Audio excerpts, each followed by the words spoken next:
सोचिए, अगर एक ऐसी फाइल हो जो प्रेसिडेंट्स, बिलियनर्स, रॉयल्स और सेलिब्रिटीज को एक ही जगह जोड़ दे और वो फाइल सालों तक दुनिया से छुपा कर रखी जाए।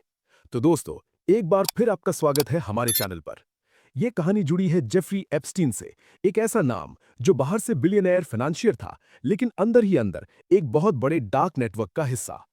एप्स्टीन पर माइनर ट्रैफिकिंग और सेक्सुअल अब्यूज जैसे गंभीर आरोप लगे, लेकिन असली सवाल ये नहीं था कि एप्स्टीन क्या कर रहा था। सवाल ये था, उसके साथ कौन-कौन था। यहीं से शुरू होती है एप्स्टीन फाइल्स की कहानी। एप्स्टीन फाइल्स को ये कागज नहीं, बल्कि court documents, sealed testimonies, flight logs और कॉन्टैक्ट लिस्ट्स का एक बड़ा कलेक्शन है।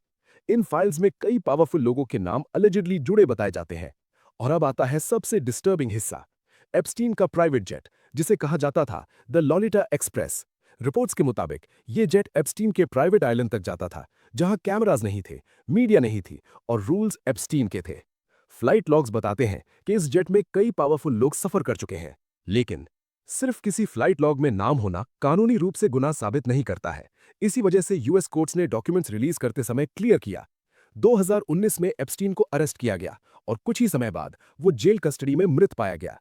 ऑफिशियल रिपोर्ट कहती है सुसाइड, लेकिन जेल में कैमरास काम नहीं कर रहे थे, गार्ड सो रहे थे, एप्स्टीन ट्रायल तक पहुंच ही नहीं पाया और इसी के साथ कई सवाल हमेशा के लिए उसके साथ दफन हो गए। अगर एप्स्टीन बोलता तो कौन-कौन एक्सपोज होता? एप्स्टीन फाइल्स आज भी अधूरी हैं, कुछ डॉक्यूमेंट्स पब्लिक हैं, कुछ अब भी सील्ड हैं। तो सवाल ये नहीं है कि एप्स्टीन गिल्टी था या नहीं, सवाल ये है कि अब पूरी सच्चाई कभी सामने आएगी या फिर पावरफुल नामों के नीचे हमेशा के लिए दब जाएगी। आप क्या सोचते हैं? क्या एप्स्टीन अकेला था या सिर्फ एक मोहरा? कमेंट में अपनी राय जरूर लिखिए।